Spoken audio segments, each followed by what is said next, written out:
Bemba, nous vous écoutons. Le débat sur les crimes contre l'humanité est entré dans ce prétoire par la grande porte. La preuve, c'est que toutes les parties l'ont abordé. Les parties civiles, les ministères publics. Il nous revient aujourd'hui l'avantage de le faire. Mais auparavant, que n'a-t-on pas dit à ce propos? Entreprise de banalisation des crimes nazis, opération de diversion, amalgame, que sais-je encore.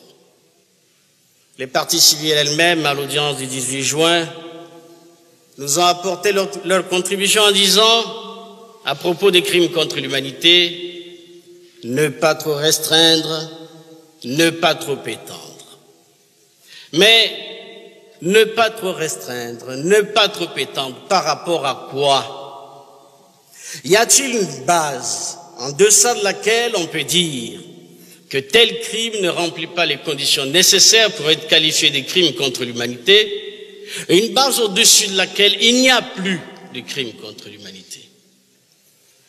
Cette démarche me paraît quelque peu contestable, parce qu'il me semble que pour parvenir à une définition qui me paraisse un peu plus conforme à la réalité, il est bon de partir d'une situation concrète, de définir à partir de cette situation concrète une solution qui puisse refléter cette situation concrète, de revenir à d'autres manifestations de la situation concrète, et dans ce mouvement incessant de la situation concrète à la définition, parvenir à un moment donné à une définition qui puisse refléter non sa conception subjective des choses, mais la réalité objective des phénomènes et des choses. C'est la raison pour laquelle, Monsieur le Président, Mesdames, Messieurs, j'ai voulu aborder avec vous aujourd'hui l'examen de ce débat en m'appuyant sur deux cas. Le premier cas a pour cadre le Congo, le deuxième, Madagascar. C'est à dessein que j'ai choisi ces deux cas. Le premier a trait à ce qui s'est passé à l'occasion de la construction du chemin de fer Congo-Océan. Nous sommes, Monsieur le Président, dans les années 1930.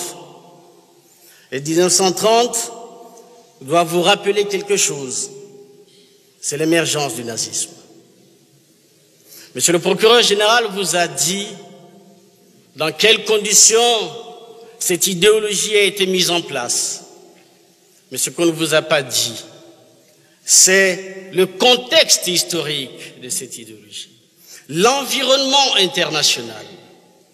Le nazisme n'est pas tombé du ciel, c'est un produit historique. Il faut donc le situer dans son contexte historique pour se demander si les événements, la situation qui a prévalu à son émergence n'ont pas inspiré les auteurs de cette idéologie. C'est la raison pour laquelle j'ai pris à dessein cet exemple de 1930, la construction du chemin de fer Congo-Océan. 1947, Madagascar. Vous savez que dans la nuit du 29 au 30 mars 1947, un mouvement important intervient à Madagascar et la question ici sera de savoir si, 2 ans après la victoire, 1 an après Nuremberg, nous avons nous-mêmes tiré les leçons pour que ce qui s'est passé durant 39-45, pour que le jugement de Nuremberg ait pu être considéré comme quelque chose de positif, afin que ce qui s'est passé à ce moment-là ne puisse pas se produire ailleurs. Pensez-vous que ce qui s'est passé au Congo, quelques 2 ans, 3 ans avant l'arrivée du nazisme, ce traitement des gens comme des bêtes, ce sont des bêtes qu'on met sur des chalands à dos rond, qui n'ont pas de couverture, qui font 15 jours, 20 jours sans manger, qui ne peuvent pas boire, qui n'ont pas le droit de manger, qui font 502 kilomètres à pied, qui meurent parce que c'est promis, c'est programmé leur mort.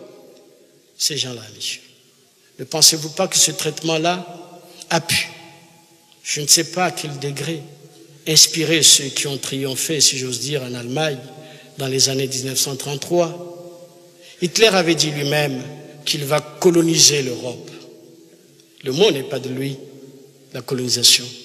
Il a emprunté quelque part, mais où? Est-ce que ceux qui ont appliqué certaines méthodes coloniales n'ont pas leur part de responsabilité dans la formation de l'idéologie nazie? Est-ce que vous pensez que toutes les pratiques nazies sont totalement différentes des pratiques coloniales? C'est la question que je vous pose d'abord lorsque vous entrerez en salle de délibéré pour statuer sur le cas d'Arby. Et la deuxième question. Est-ce que vous pensez, mesdames et messieurs, que ce qui s'est passé à Madagascar en 1947 nous autorise de juger Barbie avec toute la conscience tranquille? Nous sommes 2 ans après la guerre 39-45, 1 an après Nuremberg. Je vous ai dit en quelques mots cette situation affreuse de 1947 à Madagascar, parmi lesquels des mutilés de guerre, des résistants, plus de 30 000 ont été massacrés. Lorsqu'on s'est comporté comme cela 2 ans après 39-45, 1 an après Nuremberg, je vous pose la question. Est-ce que nous avons la conscience tranquille pour juger Barbie? Troisièmement, je voudrais cette fois-ci terminer sur un point qui me touche personnellement. Lorsque j'avais été consulté pour prendre la défense de Barbie, la première personne à qui j'avais fait part de cette situation fut naturellement mon épouse. Sa réaction immédiate a été négative, bien sûr. Et puis, 2-3 mois après, elle me dit une chose qui m'a profondément marqué. Elle me dit, si tu allais à Lyon rendre visite à Barbie et apprécier à partir de ce contact la place actuelle de l'idéologie nazie dans la tête de ce personnage, ne penses-tu pas que ça devrait être la meilleure façon de dire oui ou non? Monsieur le Président, lorsque ce jour, je fus accompagné de Jacques Vergès à la prison Saint-Joseph pour rendre visite à Barbie, j'allais dominé par ce dialogue avec mon épouse. J'entrais dans cette salle. Je vis Barbie.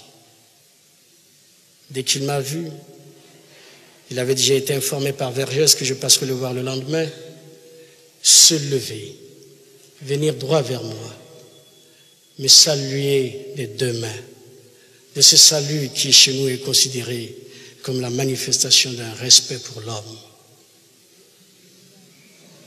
Je pense que lorsqu'il me tend cette main, je me demande à ce moment-là, à qui ai-je affaire? Il me dit simplement ceci: merci maître, merci d'être venu, merci pour votre plaidoyer.